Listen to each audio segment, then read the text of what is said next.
Greetings, everyone, YouTubers, Facebookers. It's me again with my 2015 trilogy. Welcome into the new year. This one is going to be a new playlist, so this is just about Takayu. Takayu thinks, or what Takayu thinks. I don't know what I'll name it yet, but we'll see. This one is about introversion. I'm a self-proclaimed introvert. According to the definition of the word introvert, I fit into it. Some people have an issue with that, being that I'm a Leo. Most Leos are very outgoing and everything.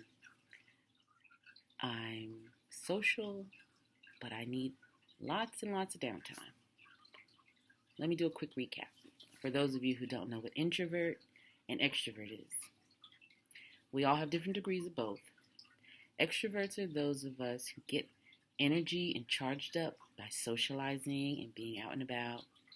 Introverts are those of us who would much rather stay home, read a book, watch a movie, do an artwork, spend time alone. And I'm definitely one that I need my alone time. I need my time to recharge. I need my time to think. And being that we're in a very much so extroverted society. Extroversion is praised. If you're not outgoing, if you're not loud enough or social enough, then they think you're shy or something's wrong with you. You have to find your voice, and sometimes you have to really be strong-minded to know who you are and to not just get caught up and try to act like everyone else.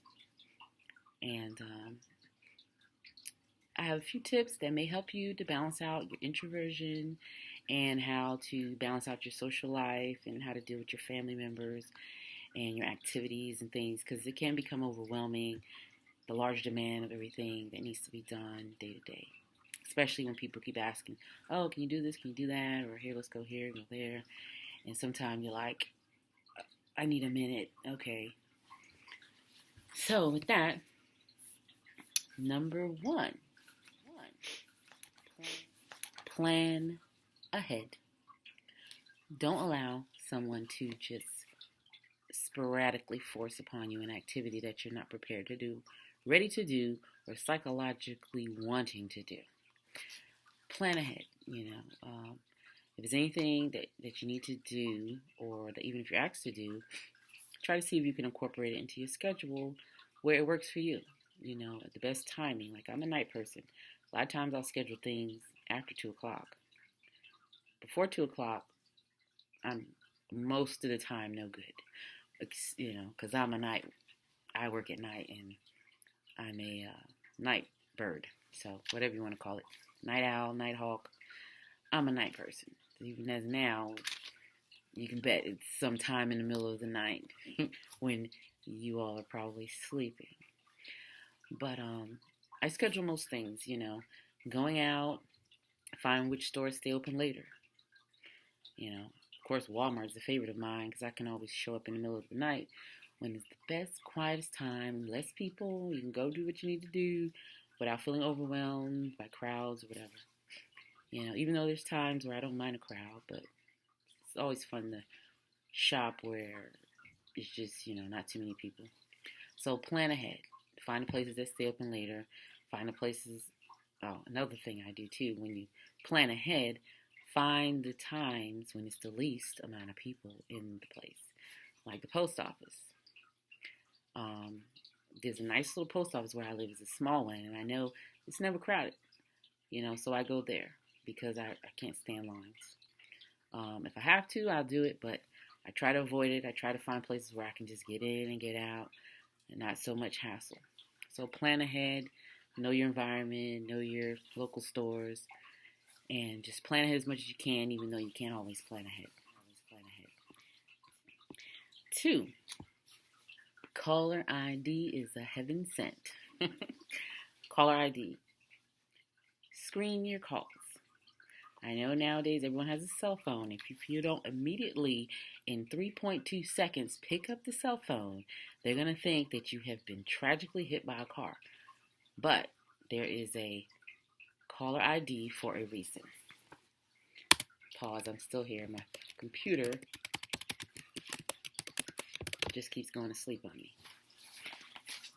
So use your caller ID, screen it. Call people back when it's more convenient for you. And I'm of the theory, if it's urgent, you're going to leave a voice message. There's even text, I mean, unless you're just up to answering the phone, but if you're into something and you just don't have the moment to pick it up, let it take the voicemail, call back.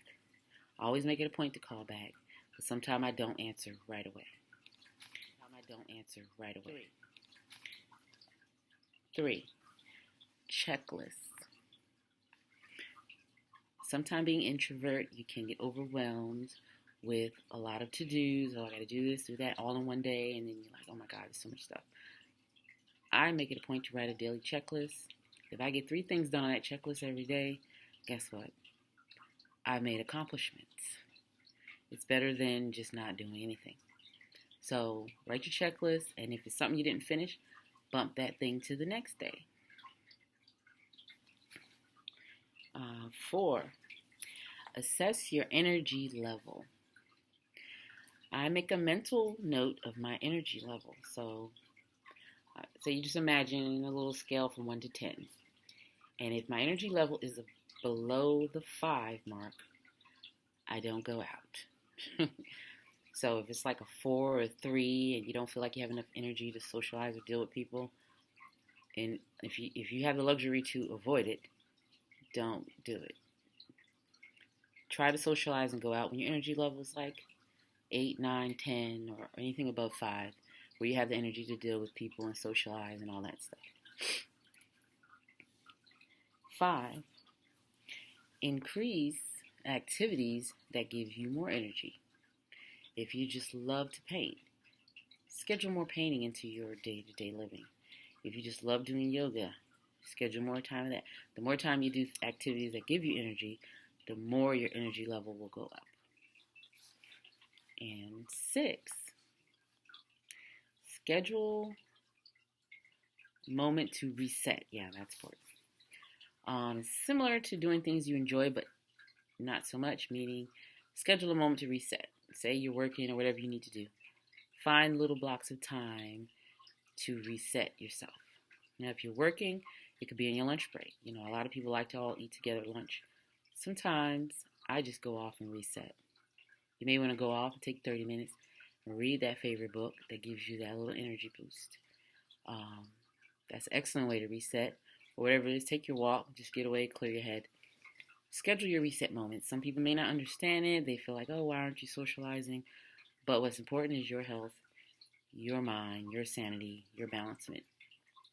Eventually, as time goes on, people will understand how introverts work and how important they are to society, and that sometimes it's okay to be alone. You don't have to always be talking and chattering and socializing. So take your moment and reset. And last but not least is, this is my favorite. When people ask you to do things, do not, by any means, answer yes or no immediately. You need a moment to think about it. So, favorite words I like to say is, let me get back to you. Oh, let me think about it.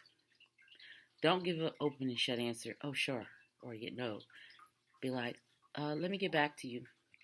Or you can say, oh, sure, but give me a minute, let me get back to you. You can still make it sound positive or whatever, but let me get back to you. Because sometimes in the spur of the moment, you might not clearly be able to think if you're up to doing whatever it is you're being asked, or if you want to. So just, politely be like, let me get back to you. Let me see, give me a minute to think about that. Just something that you can give yourself a moment to realize what you're being asked to do so that you don't feel like you're in a jam. And with that, those are my 7 things, survival checklist for an introverted. I'll say empath. You don't have to be empath. You just be an introvert. But I'm kind of empathic, and that kind of goes along with when you're very sensitive to the external world. But 7 things to remember for an introverted empath. Thanks for watching, and please subscribe. Thank you.